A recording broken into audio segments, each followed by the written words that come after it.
राम राम मंडळी आणि तसंच जय जिनेंद्र। तर आज आपल्यासोबत आहेत विश्वकर्माजी, वंदनाजी, विश्ववंदनाजी आणि प्रियंका दीदी जी। तर मैं पहले हिंदी में बात करती हूँ। आज गंगू को थोड़ी सी हिंदी मारनी पड़ेगी मंडली, क्योंकि हमारे मेहमानों के लिए वो ऐसा बात करना पड़ता है। और मैंने सुना है कि हमारे विश्ववंदना जी है, वो बहुत प्यारा भजन गाती है, तो मुझे भी थोड़ा सा उनका भजन सुनना है। प्लीज आप मेरे लिए गा के दिखाएंगे कि थोड़ा सा। ओ गुरुदेव, ओ गुरुदेव, ओ गुरुदेव, ओ गुरुदेव, शरण तुम्हारी प्यारी लगती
मतलब। आपका आवाज सुन के ऐसा लगा कि अभी गुरुदेव हमारे आसपास है और मतलब मैं एक्सप्रेस नहीं कर सकती कि इतना। मतलब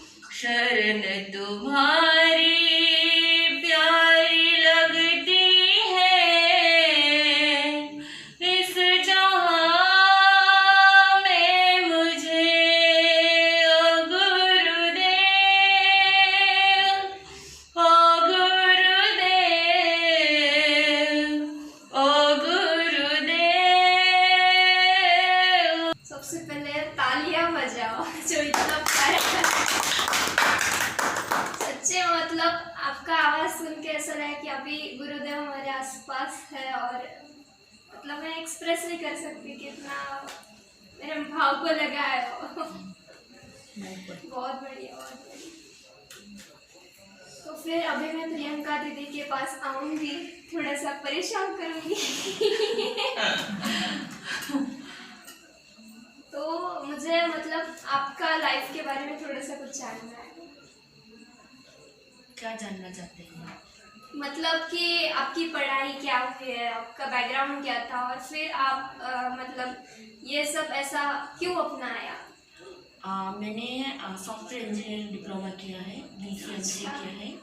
और बचपन से इच्छा थी, शुरू से माता पिता के संस्कार थे हमें कि हम जैन शासन में जाएं, जैन धर्म की सेवा करें, जैन धर्म के अनुयायी बने। तो बस वो एक संस्कार लगते गए। काफ़ी शिविर हमने अटेंड किए, काफ़ी साधु संतों का हमें सहयोग मिला। और उस दौरान स्टडी भी चलती गई और स्टडी के साथ साथ कुछ बिजनेस वगैरह भी किए। और फाइनली 2017 में बोलते हैं कि ड्रीम, एक अपना चांस जो होता है वो पूरा ऐसा लगा कि अब कंप्लीट कर लेना चाहिए, अब ज़्यादा समय मतलब नहीं गंवाना चाहिए। तो फिर घर वालों से पूछा, सबसे पूछा, तो काफ़ी परेशानी आई, काफ़ी संघर्ष करना पड़ा। पर फाइनली 18 फरवरी 2018 को ये लकी चांस मुझे मिला।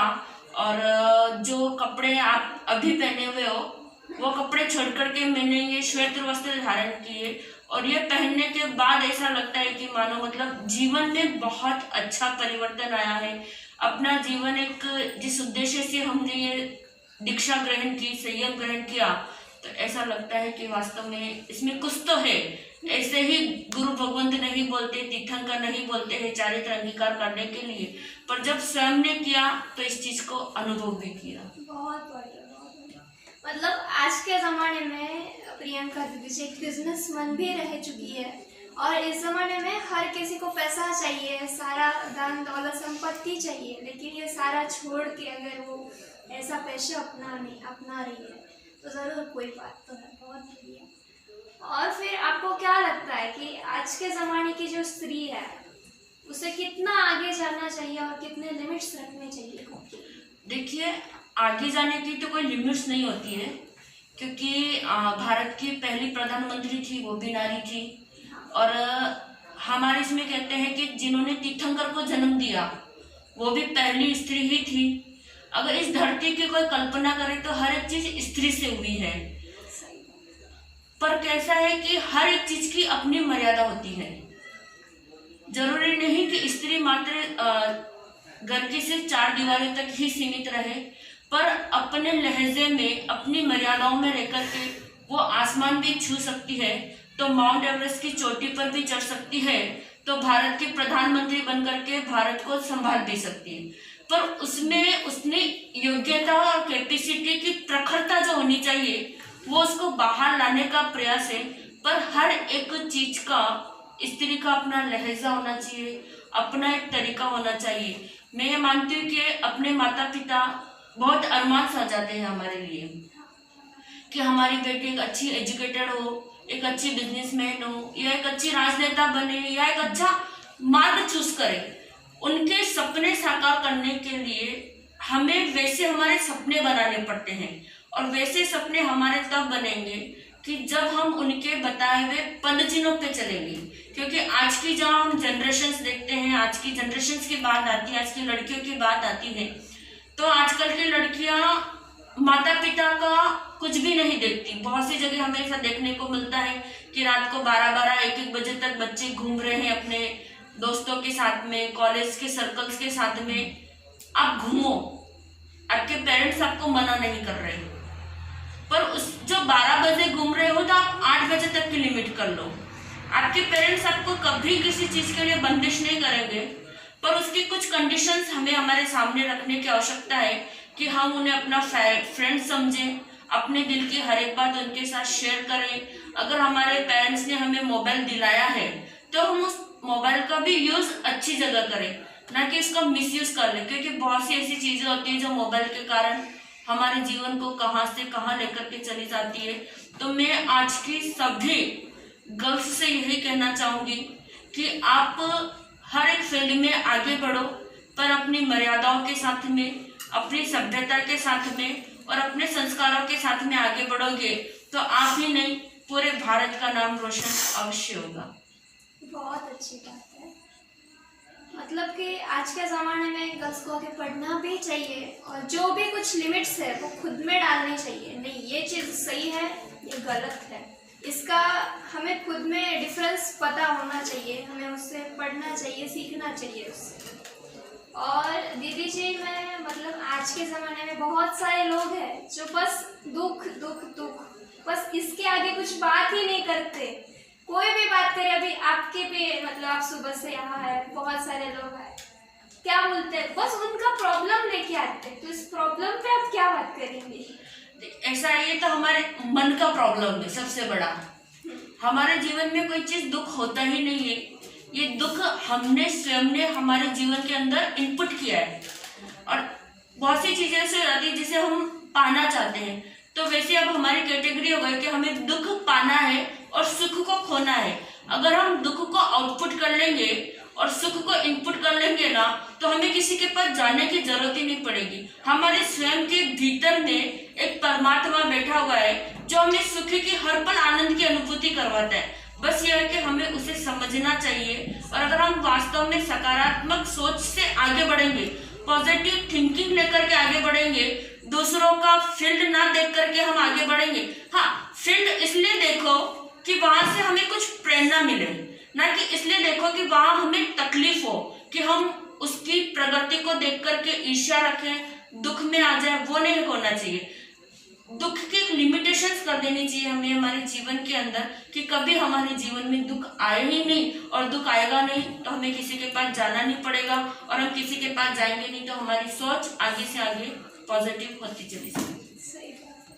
लेकिन कभी कभी मतलब ये जो लोग रहते हैं वो दुख अपने खुद से नहीं, या फिर उनके फैमिली प्रॉब्लम रहता है, कुछ रिलेटिव्स का प्रॉब्लम रहता है, उसके वजह से वो दुख लेते हैं और उनको लगता है कि संसार का सारा दुख बस मेरे ही पास है। नहीं, एक्चुअली इसमें होता क्या है, सहनशीलता आज के युग में देखी जाए तो बहुत कम है। और दूसरा, वो दुख नहीं है, वो ईर्ष्या का भाव आ जाता है।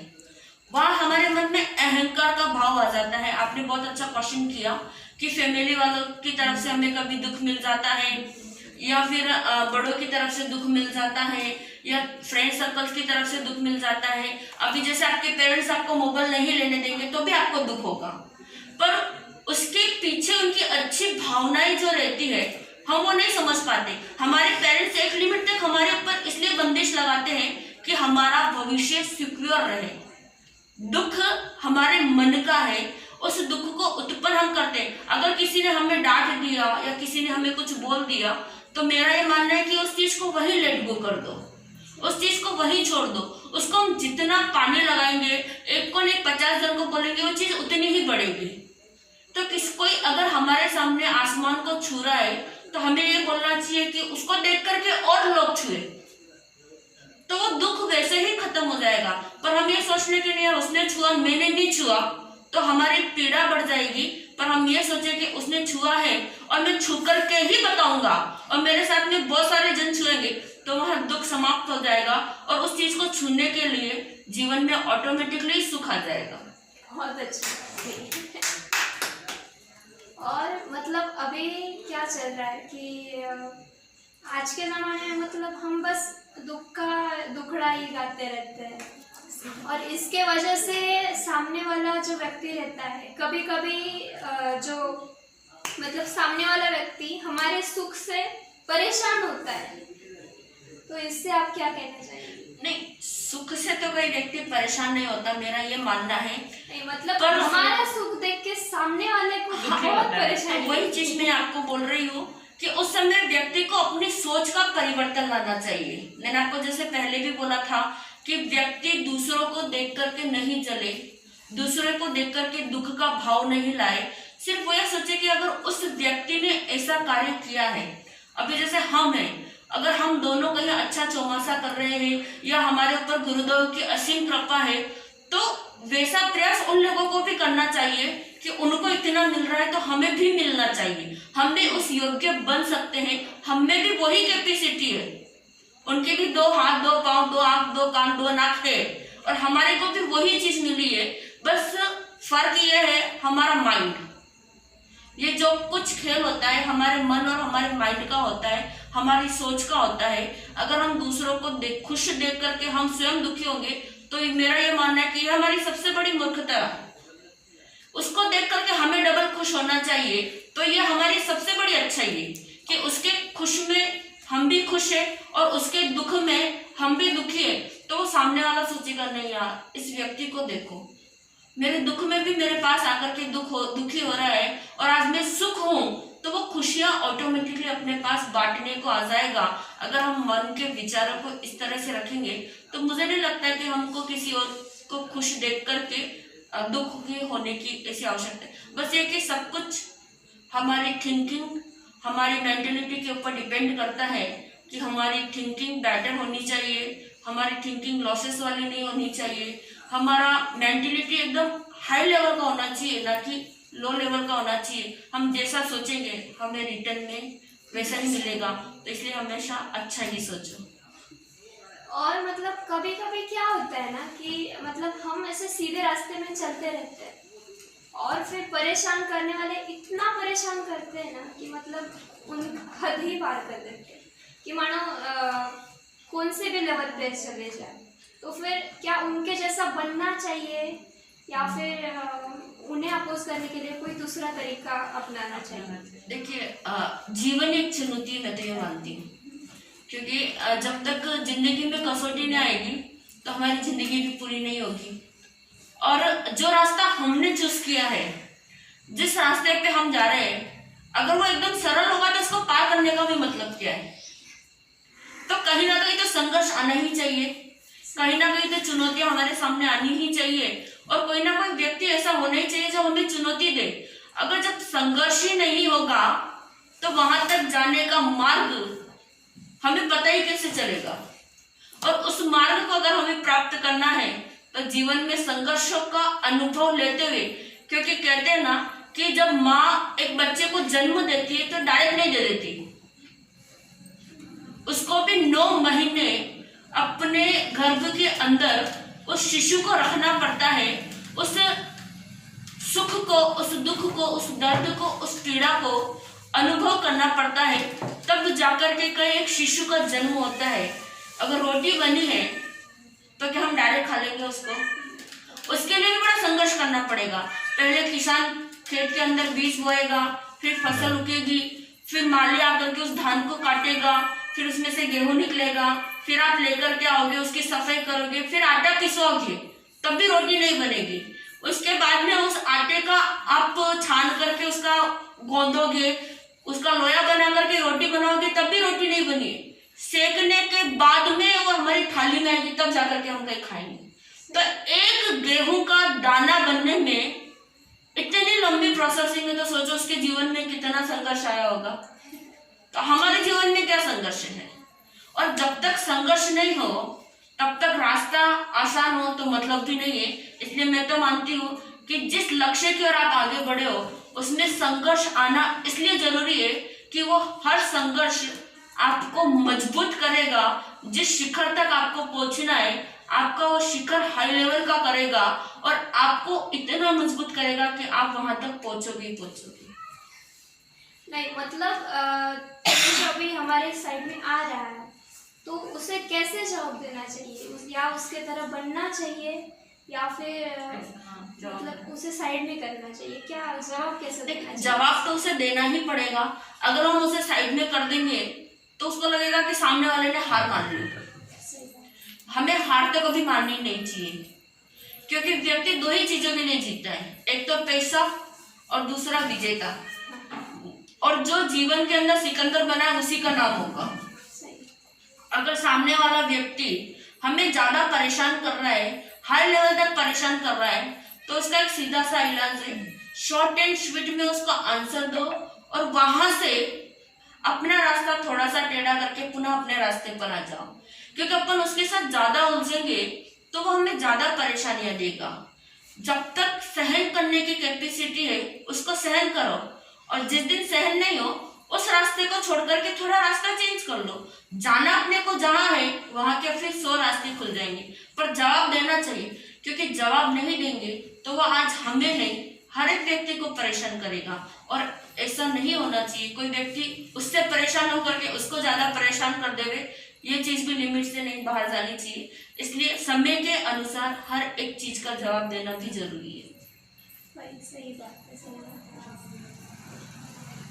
तो फिर आपको मतलब कैसा लगा कि आपने मतलब ये जो श्वेत वस्त्र वगैरह परिधान किए और अपनाए खुद से, फिर आपका क्या अनुभव रहा, लोगों का क्या प्रतिक्रिया रही आपके इस पूरे जो जैन समाज में, और फिर आपको क्या सम्मान किस तरह पर मिलता है और आपका आगे का प्रवास कैसा रहने वाला है? देखिए, इस वस्त्र की एक विशेषता है कि जब तक हम ये वस्त्र धारण नहीं करते तब तक कोई हमें कुछ नहीं समझता। मतलब ठीक है, कोई आए होंगे चले जाएंगे, और जैसे ही ये वस्त्र हमने धारण किया तो सामने वाले का हमें देखने का नजरिया पूरा चेंज हो जाता है, उसकी पूरी प्रतिक्रिया चेंज हो जाती है। और ये वस्त्र श्वेत नहीं कह सकते इसे हम, ये वस्त्र हमारे चारित्र को निखारता है। ये वस्त्र हमारे चारित्र को बताता है कि हम जिन शासन के प्रति कितने समर्पित हैं। क्योंकि कहते हैं ना कि काले में अगर काला दाग लग जाए तो दिखे तो भी कोई प्रॉब्लम नहीं है, और काले में काला दाग दिखता भी नहीं है। पर हमने श्वेत वस्त्र इसलिए धारण किए हैं कि हमने संसार त्यागने का निश्चय किया, परिवारजनों को त्यागने का निश्चय किया, धन संपत्ति को छोड़ने का निश्चय किया, जो हमारा फ्रेंड सर्कल्स था, और हमारी जो लाइफ थे, एक एजुकेटेड लाइफ आप बोल सकते हो, स्टाइलिश लाइफ आप जिसे बोल सकते हो, या फिर और किसी अदर लेवल से हम जो हमारी लाइफ जीते हैं हर एक चीज से, उस लाइफ को छोड़ करके मात्र एक परिधान, सिर्फ श्वेत वस्त्र को धारण करना एक बहुत बड़ी बात होती है। आपको अगर बाल कटवाने तो आप पार्लर पे चले जाओगे, पर जैन समाज के अंदर दीक्षा अंगीकार करना मतलब स्वयं के अंदर परमात्मा बनने जैसा है। क्योंकि जब हम संयम अंगीकार कर लेते हैं, दीक्षा अंगीकार कर लेते हैं, रंगीन वस्त्रों को छोड़ करके श्वेत वस्त्रों पे आ जाते हैं, श्वेत वस्त्र को धारण कर लेते हैं, तो हमारे मन के भाव ऑटोमेटिकली हर एक के प्रति श्वेत हो जाने चाहिए, यानी कि सकारात्मक हो जाने चाहिए। अगर किसी के प्रति राग द्वेष है या किसी चीज को लेकर के मोह में ग्रसित है, तो वो सब ये वस्त्र पहनने के बाद ऑटोमेटिकली छूट जाता है। जब तक ये वस्त्र धारण नहीं है तब तक हम मोह माया में फंसे हुए, और जैसे ही ये वस्त्र हम धारण करते हैं तो हमारे लिए हर एक चीज पृथक पृथक हो जाती है। और इसको धारण करना मतलब अपने आप में परमेश्वर को प्राप्त करने जैसी योग्यता हमें मिल जाती है कि हम ये मानते हैं इस भाव में नहीं तो किसी न किसी भाव में तो हम क्या करेंगे, तीर्थंकर बन ही जाएंगे। और जब तक तीर्थंकर नहीं बने तब तक हम ये सोचते हैं कि हमें जैन कुल मिले, एक अच्छा क्षेत्र मिले, भरत क्षेत्र मिले, आर्य क्षेत्र मिले, और हमें साधु जीवन हर बार मिले, और ऐसा साधु जीवन मिले कि हम अपने कर्मों को क्षय करें और जल्द से जल्द तीर्थंकर बने। ऐसी भावना हर एक व्यक्ति को अपने जीवन के अंदर पानी चाहिए। बहुत बढ़िया। और एक अंतिम सवाल मैं आपसे करना चाहूँगी कि ये जो न्यू जनरेशन है या फिर आजकल के जो हिंदू समाज है, बहुत सारा हमारे भारत के पूरे ये जो न्यू जनरेशन बढ़ रही है और ऑल ओवर इंडिया के सारे लोगों को मतलब ये किस मोटिव से जा रही है, और फिर आप इनको क्या संदेश देना चाहेंगी? देखिए, मेरा तो पूरे विश्व को एक ही संदेश देना है कि हमारा भारत देश ऐसे ही भारत नहीं बना, ऐसे ही हमारा देश सोने की चिड़िया नहीं कहा जाता, और ऐसे ही इस देश के अंदर सब आपस में मिलकर के नहीं रहते हैं। तो ये जो हमारी संस्कृति है, हमारी जो परंपरा है, हमारा जो भाईचारा है कि आज हम एक दूसरे के प्रति अपनत्व की भावना रखते हैं, प्रेम की भावना रखते हैं, तो हमें ये बरकरार रखनी चाहिए। और हर एक के प्रति अपने मन में ममता, प्रेम, करुणा, वात्सल्य, स्नेह ये सब कुछ रखना चाहिए। और आजकल की जो पीढ़ी बहुत आगे अपने आप को ले जाने का प्रयास कर रही है, तो आगे तक उन्हें जाना चाहिए। पर कैसा है कि जो कुछ करे अपने भारत के लिए करे, अपने भारत का नाम रोशन करे, क्योंकि आज भारत देश के अंदर ऐसे ऐसे नौजवानों की आवश्यकता है जो इस भारत देश को वापस आसमान की ऊंचाइयों तक लेकर के जा सकते हैं, इस भारत देश को वापस सोने की चिड़िया बना सकते हैं। जो ये ऋषि भूमि कही जाती है, इस ऋषि भूमि का सत्यत्व अस्तित्व वैसा का वैसा बरकरार रख सकते हैं। तो आज की युवा पीढ़ी ज्यादा से ज्यादा धर्म से जुड़े, ज्यादा से ज्यादा सत्संग से जुड़े, ज्यादा से ज्यादा धर्म की ओर अग्रसर हो और पुनः अपने भारत को भारत बनाए, ऐसी ही हम पूरे भारतवासियों से कल्पना करते हैं। बहुत बढ़िया, बहुत बढ़िया। और अंत में कुछ एक प्रार्थना वगैरह बोलेंगे?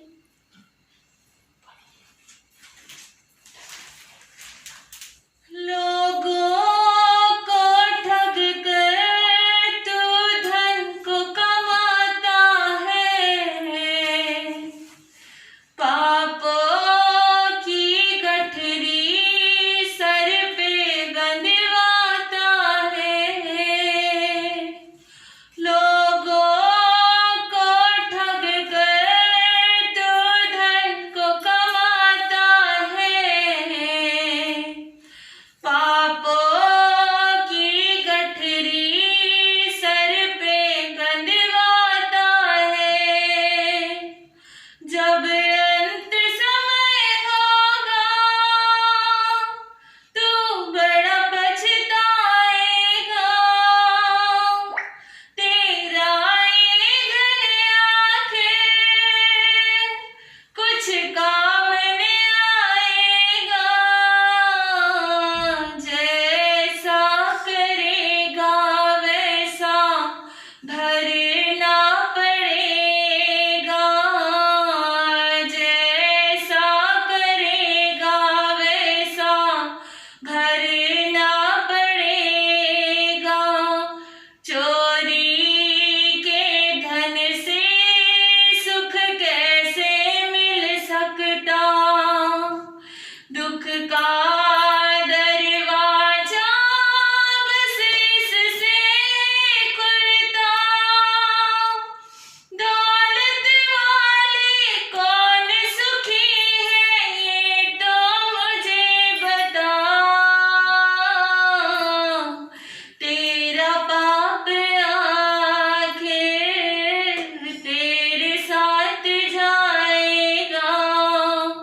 आखिर कुछ भी हाथ में ना आएगा। लोगों को ठग कर तू धन को कमाता है, पापों की गठरी सर पे बंधवाता है। बहुत बढ़िया, बहुत बढ़िया। एक बार तालियां बजाइए। जय Jinendra and thank you very much to watching my all videos. Just like, share and subscribe.